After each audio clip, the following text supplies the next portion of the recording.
Hello, ladies and gentlemen. Welcome to another episode of Explode Your Expert Business Show. And this is the show for speakers, coaches, and trainers who want to grow their businesses by making an impact in the world. My name is Simone Vincenzi. I'm your host today. And every week we come to you with different episodes. Sometimes it's a solo episode, talking a bit of the behind the scene of what we are doing here at GTeX. Sometimes we showcase some clients and case studies so you can learn from them. And other times we have, like today, incredible guests to share some of the behind the scene or some of the knowledge that they have to help you grow your coaching and speaking business. If you haven't subscribed to the show, make sure you subscribe right now. Don't wait, don't delay. What the heck are you waiting for? Because you're not going to miss any other episode.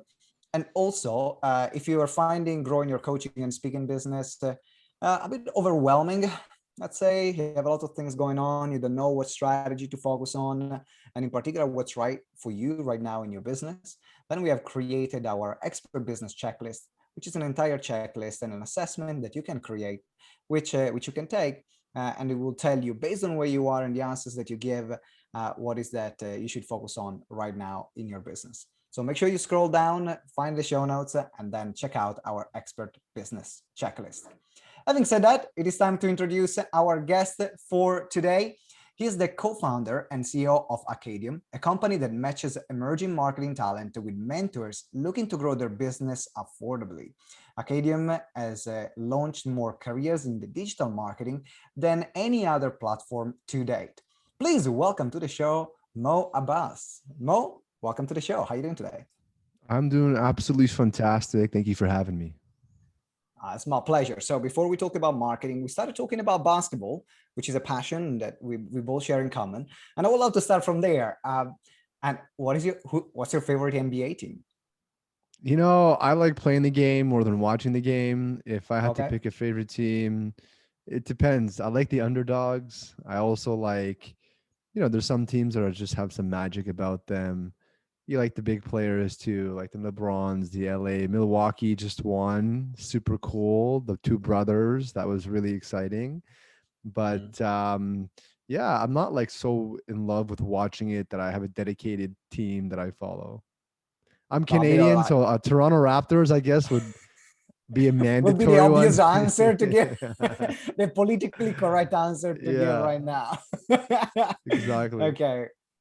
And I know it's like I'm obsessed about basketball. So every time that on the pre-show someone asks things conversation about basketball, that's where I go first.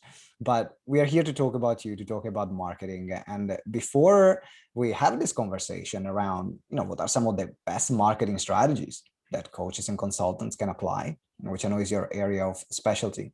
How did you get into this field, into doing what you do now, and starting your company? Yeah, I mean, I've been an entrepreneur my whole life. I started going door to door when I was 10 years old. I grew up very poor. My family came as refugees to Canada, and I would go door to door to make a little bit more money and help the family out. So I did that for a long time. And when I was 19, 18, 19, I started my first couple of landscaping companies. I sold those at 21. I started a construction company and I grew that into one of the largest in North America. Did that for about 7 years.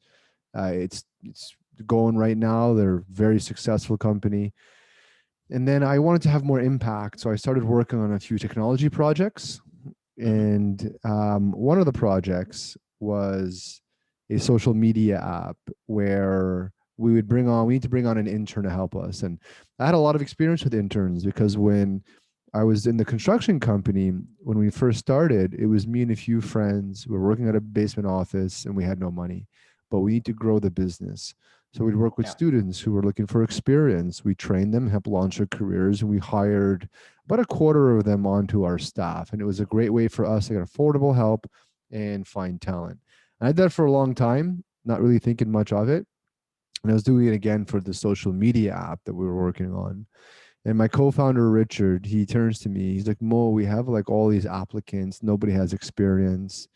He's like, why are we building a social media app? Why are we not building a product to help these people get work experience?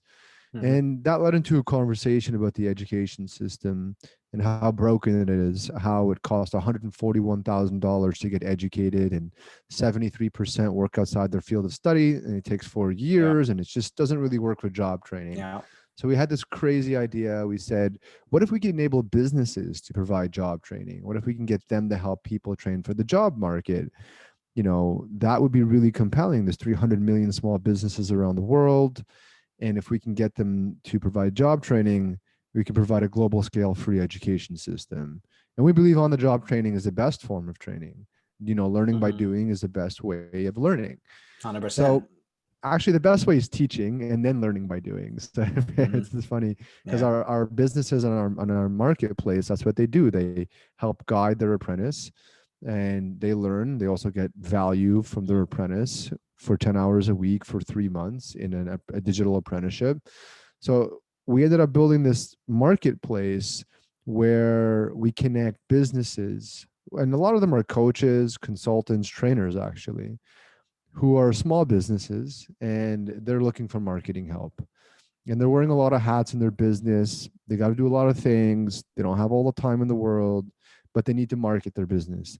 So we connect them with apprentices who are looking to launch a career in marketing. And then they work together for 10 hours a week for 3 months in a unpaid apprenticeship where the apprentice gets experience, they get coursework, they get certified, and they could also become a freelancer in our marketplace once they've done enough training. And the business gets access to affordable talent. We've recently expanded to freelancing as well, where we connect businesses with vetted marketing help. And we do this in a concierge. So we give them 3 matches based on their criteria. So we jump on a call and learn all about their business and find them their ideal marketing help. And they're all affordable marketers that we've personally vetted. So whether it's a new business or an established business, we help them find marketing help. And that's how we started Acadium, and that's where we are today. That's an incredible project, and because you're having impact on both sides. Now, the problem with a small business is that there is too much to do and very little time for doing it all, and a lot of time, very little cash to do it all. And then someone who says, actually, I want to have a career in this field, but I don't want to go through the normal route, because even if you're looking at a lot of marketing degrees right now, they're actually completely out of touch for what the real world of marketing is. And I had a conversation, for example, with, because we use intern quite a lot as well within GTeX and our company. So I'm happy we're having this conversation and then end up hiring them. And one of the conversations I had with them a lot is that, hey, I've done 3 years of business studies or 2 years of business studies, 4 years of business studies, but actually I know nothing about business. Or they come into the business, they come in working with us. And they said, wow, I've learned more working with you in 1 month than in 4 years of my degree. Did this kind of situation happen to you as well? Absolutely. This is what we've created. I knew it from my own experience working with these students. And this is why we're the #1 platform in the world to launch a career in marketing. And we're the #1 place to find marketers, is because this is what we specialize in. This is exactly the problem that we solve and the opportunities we create. And that's a big one. So fortunately, there is a market space like that. Let's talk about marketing now. Marketing strategies.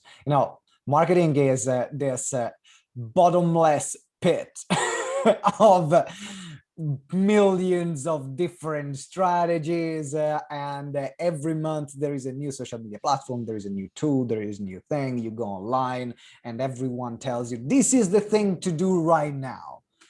So what are your views? Where do you stand? Okay, let's talk about marketing for a second, and we'll dig into marketing for coaches and consultants and trainers. Marketing is all about having a conversation, and that's all it is. So if it's an inbound conversation, it's your brand talking to your potential clients.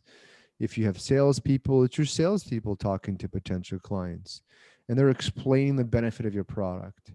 And if you have good marketing, your brand could do this. It creates a lot of inbounds, or you could do this in an outbound prospecting kind of way.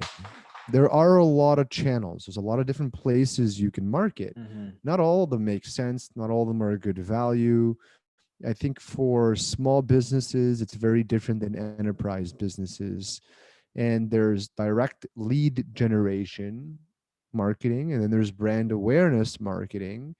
So there's all Mhm. kinds of different aspects of marketing. I think the first thing you should do as a brand, as a business, is you have to establish a baseline of trust. Because if people don't trust you, they're not going to buy from you. So Mhm. this means you have at least a decent reputation. It could be shown on your social media, it could be on your website. It establishes you in a position of trust, could be position of authority, but ultimately it's, when I go talk to your business, I trust you to do the things you say you will do. Okay, that's the Mhm. baseline. If you don't have trust, you have nothing. So, what I encourage people to do is get some reviews. If you're super new, maybe do even some free work just so you can get some clients and you can start building that brand, building the trust to show that you could do this work effectively. Mhm. Now it's like, okay, you know what? I have some clients, people trust me, I have a good website, a good reputation in the industry. Or at least I can, showcase, whether it's true or not, I can showcase that it's a good reputation. Now I want to get more demand for my business. So what do I do? There's a lot of different ways to do this. Coaches, social media is something that works pretty well for coaches. I know not a lot of them like to do social media. So it's Mhm. kind of a hit and miss. Some of them really like it, some of them do not like it at all. And when you are dealing with social media, it's all about content creation and engaging with your community. So, that works well for some coaches. It's indirect. It's not a direct lever. So there's indirect levers and then there's, direct levers. A direct lever is something you could pull on that'll get you results right away. Right. Maybe usually those are more expensive. Like for example, Google Ads. That's Right. a direct level. I spend more money and I will get leads.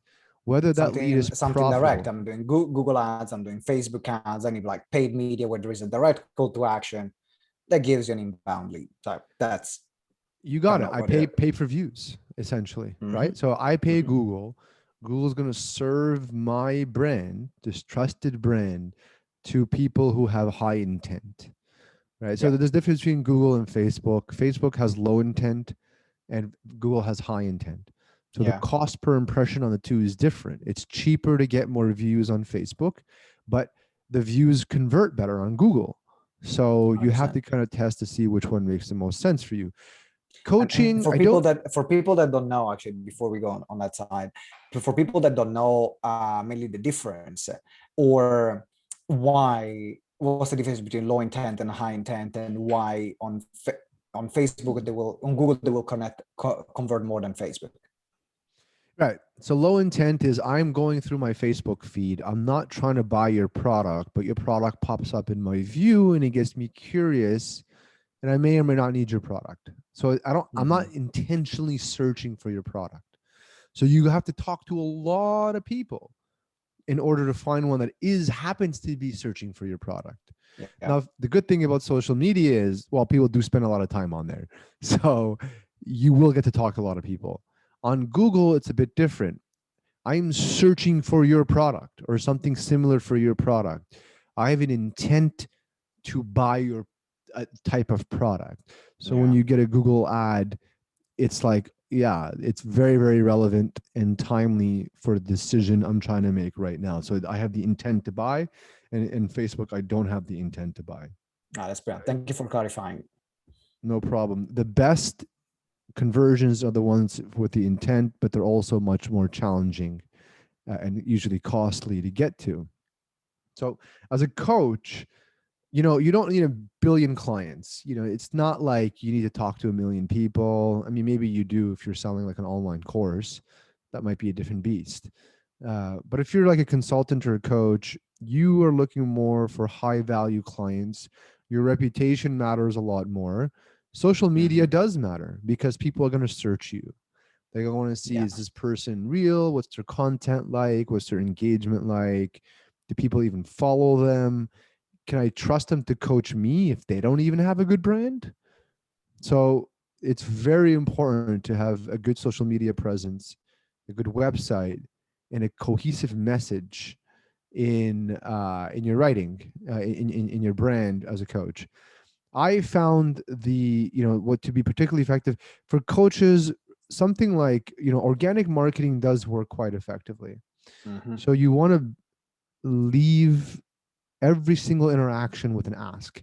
Do you know anyone else that could use coaching? We have a referral program. Referral program, you get a discount. The person you refer gets a discount. That works pretty well. I Yeah. found that also that with coaches, groups work particularly well. So you can prospect in different groups where people are aggregating, like small business groups on Facebook. You can post that you're a coach.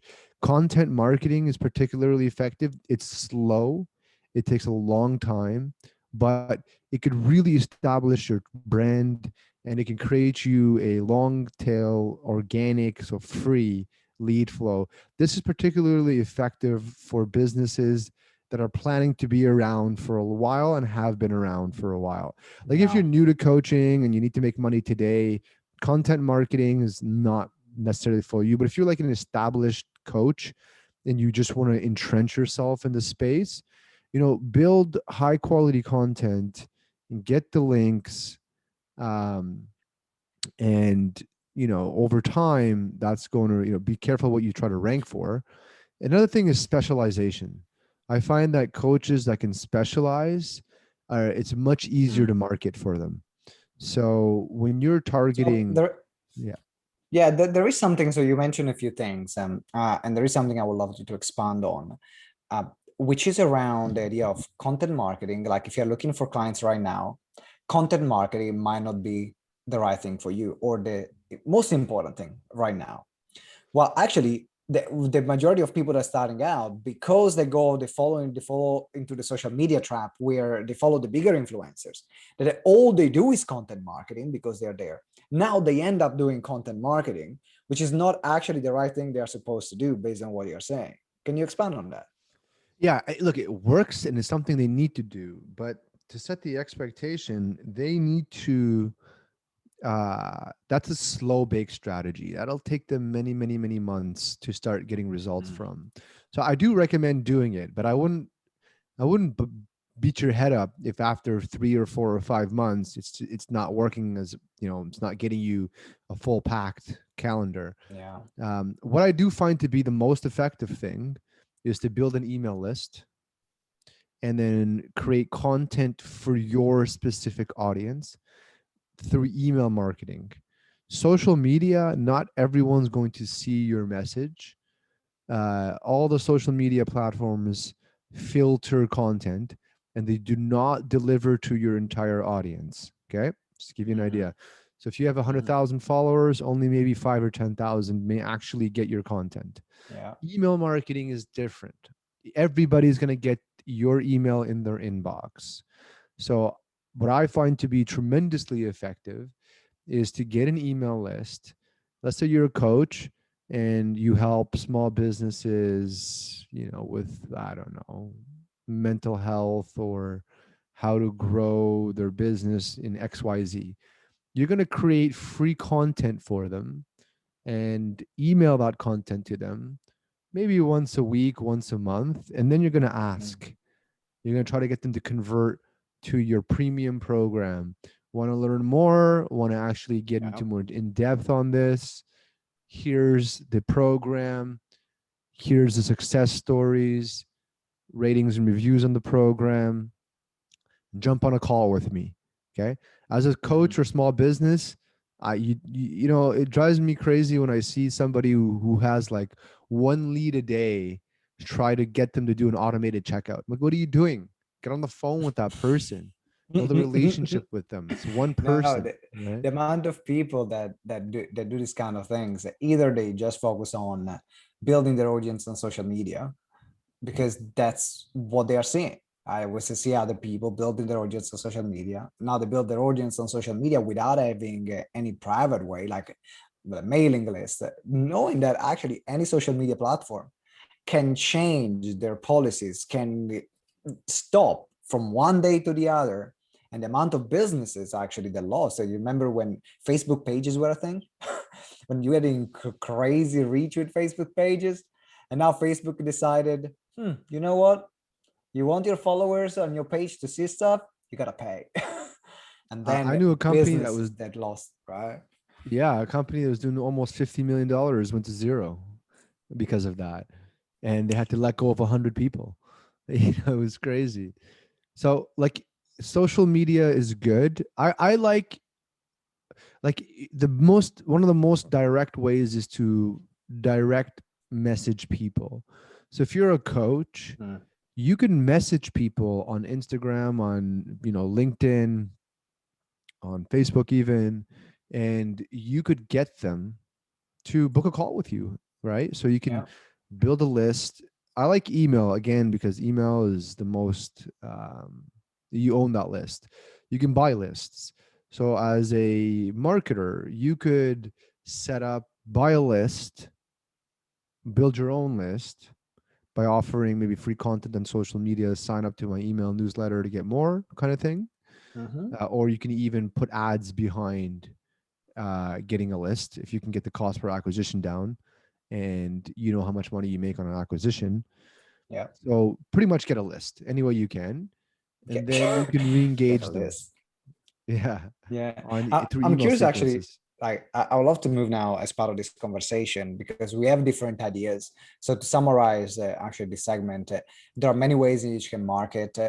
Content marketing, traditional content marketing, long form content, that's great for the long term. And in particular, if you have a more established brand. And to build also that more established brand, if you that's something that also you want to build, but it's not a easy, quick win.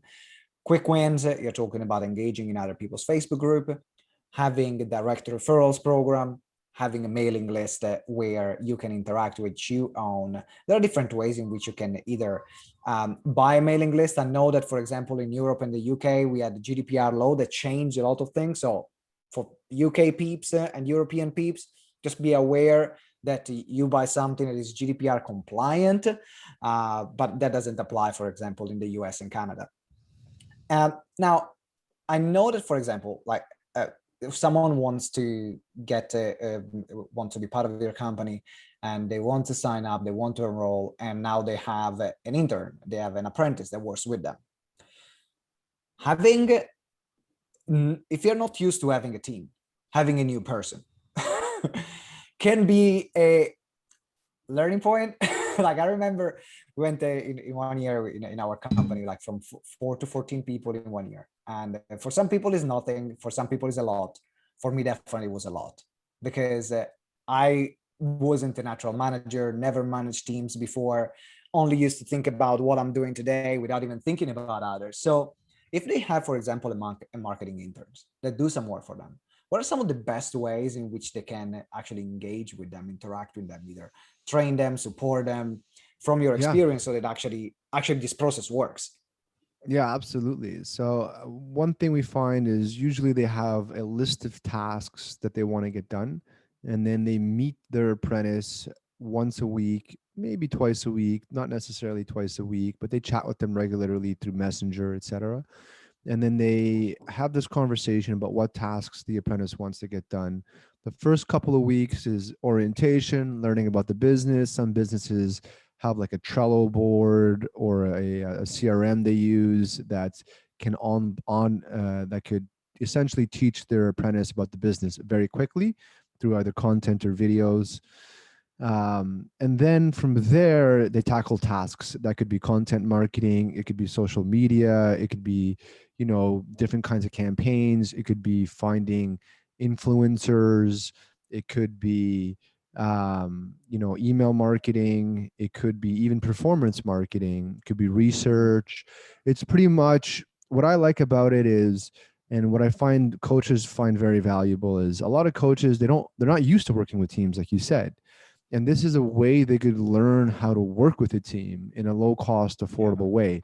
It's a way they can get help. It's a way they can hone their management skills. It's a way they could find potential talent, because not every apprentice is going to work. Someone may be better than others. When they do find one that's really good, well, they're trained, they're ready to go, they're creating value for you, and they can continue doing Yeah. that. And then, you can work out a deal with them to pay them or whatever it may be, or you can just keep getting another apprentice over and over again, rinse and repeat. I've had businesses double the size of their business, the revenue, and they use apprentices very, very heavily. They even use them in cohorts. So they'll bring out like 2, 3 at a time, and they'll assign them like a Mhm. project to work on. And then they go execute on that project. And then the business owner is kind of like just kind of overseeing the project, making sure they're answering any questions and whatnot. I've had people do this for book launches. I've had people do this for big webinars that are being launched, Yeah. just creating like the email sequence campaigns, figuring out how to create referral campaigns, and then work directly with the business. And it also creates a forcing function for the businesses. Not only do they become better managers, it forces them to have a conversation about marketing. So whereas before it's Mm. like, yeah, I'll do it kind of, sort of, maybe, but I know like nobody's following up with me. So I'm just gonna like not do it. Yeah. Now it's like, oh man, I gotta call with my apprentice. I gotta figure out how to action this person. I gotta think about my marketing here for an hour. All right, so what do I gotta do? I think this is a good avenue.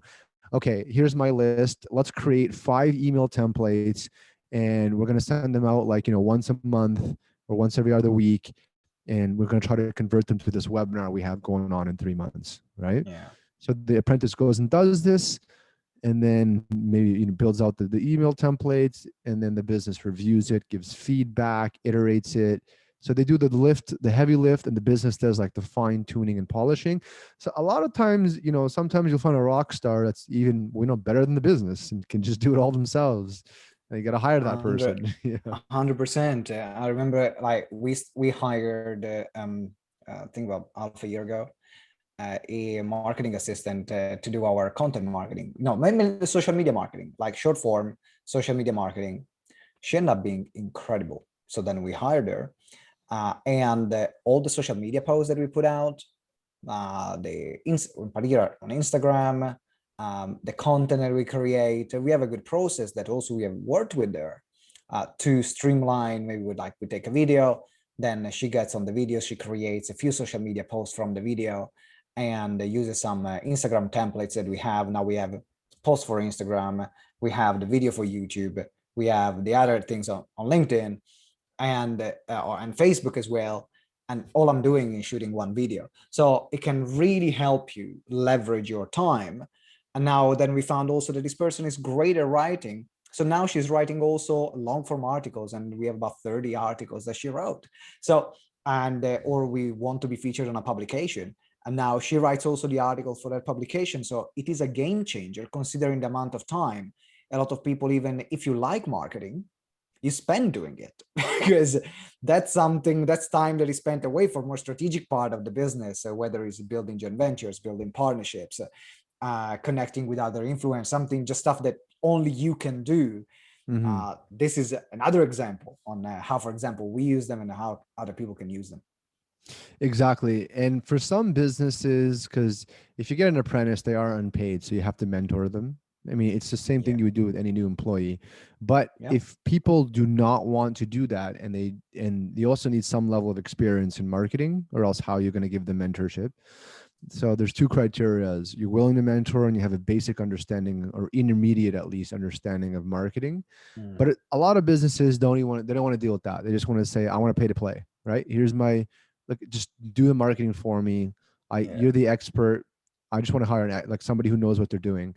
And that's totally cool, because we also have a lot of marketers I could do that for, businesses that really don't want to put that effort in. But what I've noticed is coaches and consultants and trainers, they're usually smaller and they're more cash constrained than some other businesses. So they usually Mm. are willing to put the mentorship, and they usually have some level of understanding of digital marketing. So they Yeah. are very popular with apprenticeships, but there are some that just want to pay to play.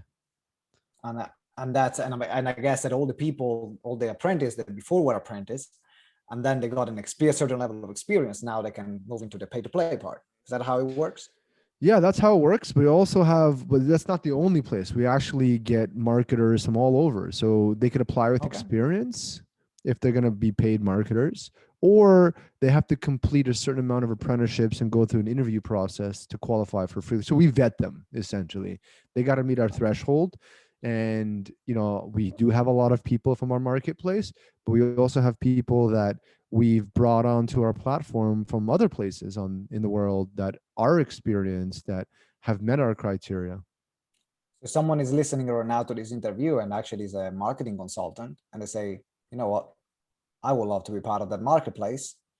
They can reach out, right? They can apply on our website, and then they can get on our list, and we'll match them with businesses that are looking for marketing help. And it's there's other companies that charge an arm and a leg, and we don't charge very much at all. And we do concierge matching, so we actually have a human being that does the matching. It's not like Upwork. So not an automated AI that gives some random recommendations.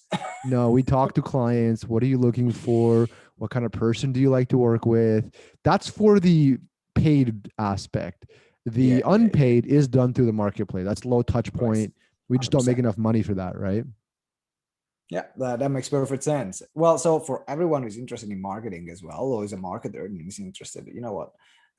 Why not being featured on the marketplace? Check the link that is in the show notes, and then you can definitely reach out. But before we wrap up this interview, Mo, question for you, because it's time to lift the veil.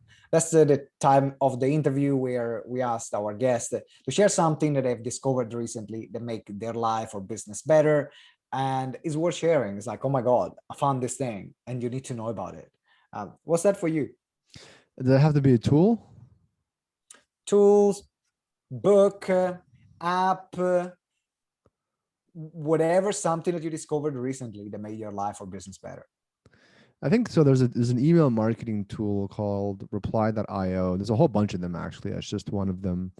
And it allows you to send email sequences to your list, which is very beneficial, because once you build a sequence, then you can just plug in an email and they're all going to get, this sequence of emails until they convert or not to your business. Mm-hmm. That one I think is helpful for email marketing. So that's a tool I would recommend. So reply.io, make sure you check it out. We don't have any affiliation. We just like to share useful tools with our listeners and with you guys. Mo, it has been a great interview. Definitely a lot of thinking point around onboarding people. For in particular as a coach or a consultant, and seeing yourself more as a business owner rather than the person doing everything. That definitely elevates your thinking and gets you to think about your business in a complete new level, which is also necessary because you're running a business. But also on the different marketing strategies, the difference between Google and Facebook that we talked about, the difference between the long form organic marketing that you're doing, content marketing versus email marketing, and more direct call to actions. So make sure that if you haven't taken notes, replay this interview again to get all these golden nuggets. But if someone wants to reach out to you, either to connect with you or that is interested in the marketplace, either that they are looking for an expert, or they are an expert who want to sign up, or they're looking for an intern, what is the best way and how can they reach out to you? Yeah, they go to our website, Acadium.com. They can book a call with one of our team who will walk them through the platform. Or if they want to follow me personally on Instagram or Twitter at Real Moe Abbas. All right. So Real Moe Abbas on Twitter, and Acadium.com. The link is in the show notes, but if you want, let me spell it for you. ACADIUM.com. So Acadium.com. That's where you can find all the details. Mo, it has been an absolute pleasure having you here as a guest on our show, and I'm looking forward to seeing you next time.